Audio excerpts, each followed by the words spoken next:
Hello everyone. সেদিন ছিল 31শে August. আমরা একদিন অলরেডি বেনারসে কাটিয়ে ফেললাম, তার পরের দিন। তাই সকাল সকাল আমার তো ঘুম ভেঙে গেছিলো, আর তখন বাজছিল ঘড়িতে 5:30।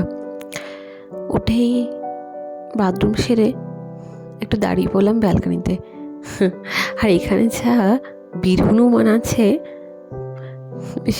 তখন ওদেরকেই দেখছিলাম সবাই মিলে। আমরা ওদেরকে যখন একটু বিস্কিট দিতে গেলাম, ওরা অবশ্য নিতেও আসছে না, একটু ভয়ই পাচ্ছিল হয়তো, সেই জন্যই।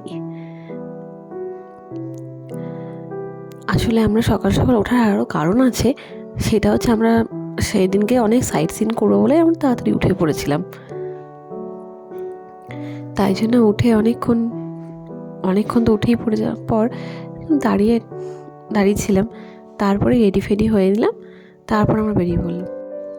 তখন আমরা আমাদের যে হোটেলটা, মানে লজ, বোর্ডিং হাউস, সেইখানে তার নিচেই ছিলাম। ওই দেখো আমার পিছনটাই ঠিক দেখা যাচ্ছে। আর এখানে দেখলে না, আমি জাস্ট এক ঝলক দেখাতে পারলাম। এখানে মুড়িগুলো না বেশ বড় বড়, ঠিক আমাদের যেমন দেরাদুন রাইসটা চাল যেমন বড় বড় হয়, এখানে মুড়িটাও তেমনি অনেক বড় বড়। যাই হোক, তারপর আমরা সবাই মিলে বেরিয়ে পড়লাম চারিদিকে সাইট সিনগুলো করতে। আর এখানে একজন ওই যে ভস্য মেখে সাধু বসেছিল, সেটাই দেখছিলাম। তারপরে রাস্তায় যেতে যেতে দেখতে পেলাম খিচুড়ি বাবার মন্দির। একদিকে কিন্তু বাংলাও লেখা আছে, একদিকে হিন্দিও লেখা আছে। আর এটা দেখছো অটোমেটিক কড়াই, এখানে সব কিছু দিয়ে দিলে ওটা অটোমেটিক হয়ে যাবে। আর এইটা দেখছো তার অপোজিটেই কাশী বিশ্বনাথের মন্দির যাওয়ার গেট, ওদিকেই রাস্তা।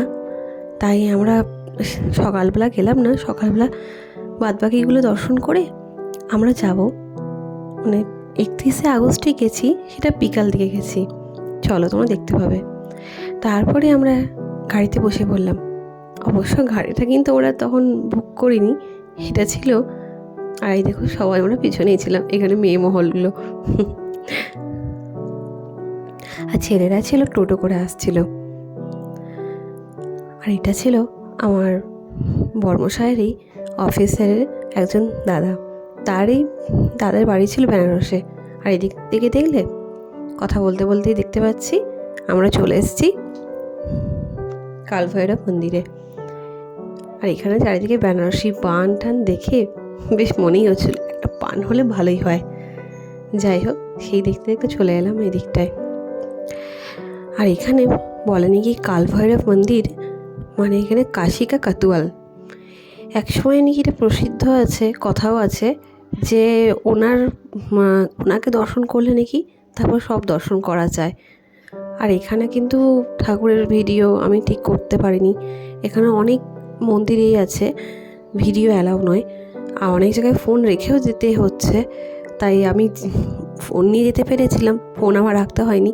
কিন্তু আমি যখন ভিডিও করতে যাচ্ছিলাম, আমাকে সেই সময় বলা হয়েছিল ফোনটা রেখে দিতে, সেই জন্যে আমি আর ভিডিও করতে পারিনি।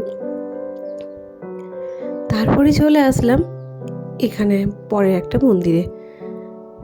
এই মন্দিরটার নাম হচ্ছে মহাকূপ, মানে একটা কুয়ো আছে, সেখানকার জল খেলে নাকি আমার মানে মৃত্যুকে জয় করব সেরকম। তারপরে একটা মন্দিরে যেটা গেছিলাম সেটা ছিল, তারপরে যে মন্দিরটা আমরা গেছিলাম সেটা ছিল সংকটমোচন। আর এখানে ভিডিওটা তোমরা সবাই দেখতে পাবে। আমি ঠিকঠাকভাবে হয়তো আমার পজিশনটা ঠিকঠাক ধরা হয়নি। আসলে এখানেও ভিডিও ঠিক অ্যালাউ ছিল না, কিন্তু আমি ঠিক একটু লুকিয়ে করে ফেলেছি।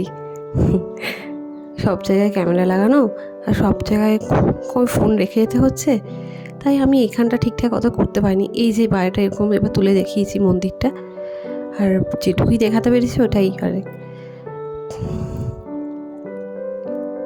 আর কালভৈরব মন্দিরে ওনাকে আগে দর্শন করলে নাকি সব কিছু আগে দর্শন করা হয়।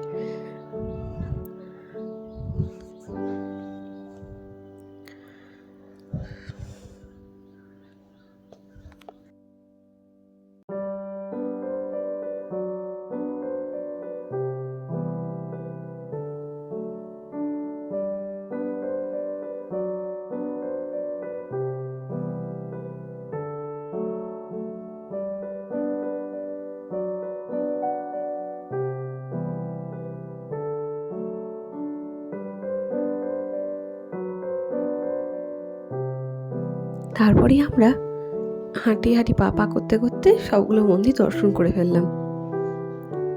আর এখানে সব রকমই সবই শিব, আর শিবের তো জানোই অনেক নাম, অনেক সেটাই।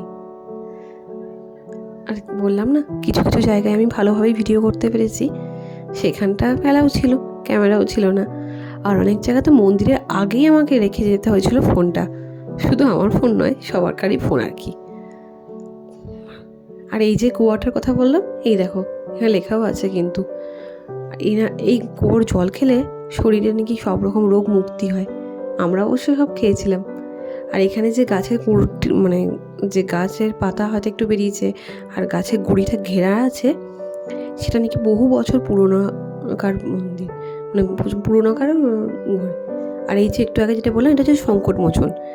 এখানেই আমাদের ফোনটা রেখে যেতে হয়েছিল, তাই আমার মানে সময় ঢোকার সময়তেই আমাদের ফোন রেখে চলে গেছিলাম। যাই হোক, তারপরে চলে এলাম আর একটা মন্দিরে। এটা হচ্ছে রামচরিত মানুষ আছে যে তুলসী দাস, সেই ওনার মন্দিরেই চলে এলাম।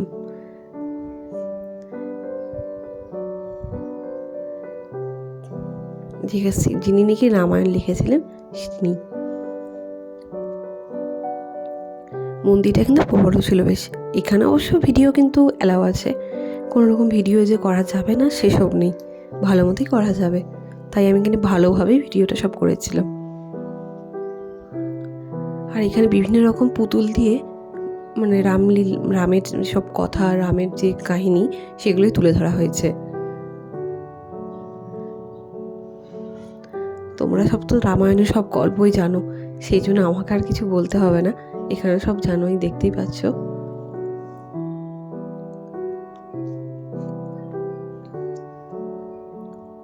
এই যে এখানে মা সীতাকে অগ্নি পরীক্ষা দিতে হচ্ছে।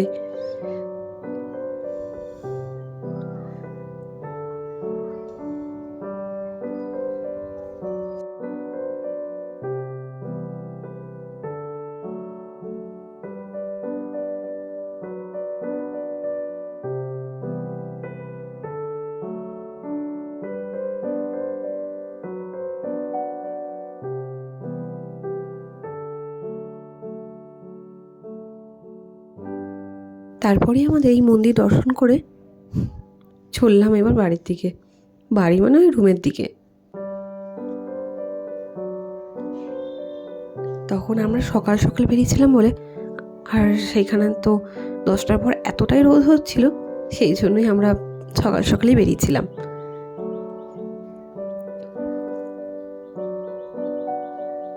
ও তারপরে আবার আর একটা মন্দিরে গেছিলাম, অবশ্য আমার মনেই ছিল না।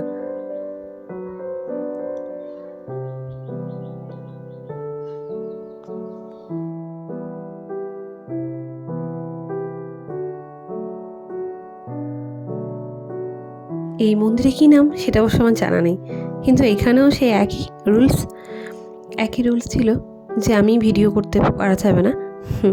আমি অবশ্য ভিডিও করতে গেছিলাম, তার সঙ্গে সঙ্গে সিকিউরিটি গার্ড এসে বললো ফোনটা রেখে দিতে, না ফোনটা কেড়ে নেবে। সেই জন্য আমার ভিডিও করা হয়নি, কিন্তু করেছি। ওই যে আমি জাস্ট এক ঝলক দেখাতে পারলাম, তারপরে দেখাতে পারিনি, সেই মুহূর্তেই বন্ধ হয়ে গেছিলো। তার এই মন্দিরের বাইরেই ছিল এত সুন্দর পেন্টিং, সবাই নিজের হাতে আঁকা, সবাই কিনতেও পারে। আমি বেশ দেখতে ভালোই লাগছিল। রুমে এসেই কচুরি আর কি লস্যি খেয়ে নিলাম।